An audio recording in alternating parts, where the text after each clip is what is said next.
देशर 80तम स्वाधीनता दिवस को आकर्षणीय और स्मरणीय ढंग से पालन करने सह छात्र छात्री मध्य लुचि रही कला प्रतिभा को लोकलोचन को आणवा लक्ष्य रेडियो स्वर संगम 90.8 FM पक्षर एक स्कूल स्तरीय संगीत और नृत्य प्रतियोगिता आयोजन करा जायछि। स्वर संगम कला परिषद परिचालित यह कार्यक्रम आसंता अगस्ट मास 9 तारिख रविवार दिन सकाळ 9:30 सीनापाली स्थित पीएमसी विद्यालय परिसर में अनुष्ठित हेब। प्रतियोगिता रे दुईटी विभाग रखा जायछि। जूनियर वर्ग रे 6ष्ठ रु 8म श्रेणी एवं सीनियर वर्ग रे 9म रु 12श श्रेणी पर्यंत छात्र छात्री माने अंश ग्रहण करि परिबे।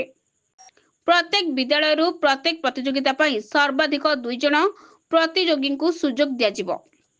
आयोजक मानक मतानुसार एही प्रतियोगिता केवल एक सांस्कृतिक आयोजन नुहे बरं युव पीढ़ी मध्य देशप्रेम सृजनशीलता और सांस्कृतिक चेतना को आहुरी सुदृढ़ करिवार एक अभिनव प्रयास।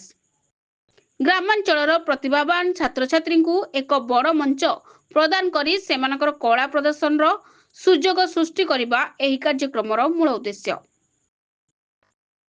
स्वाधीनता दिवस पवित्र अवसर को नहीं आयोजित यह सांस्कृतिक उत्सव पर अंचल समस्त विद्यालय सक्रिय भाव अंशग्रहण करने को आयोजक संस्था आह्वान जनाई।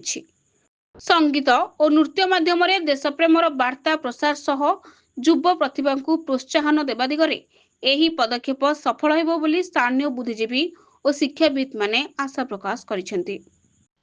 सीनापाली परमेश्वर मेन रिपोर्ट, सठिक न्यूज।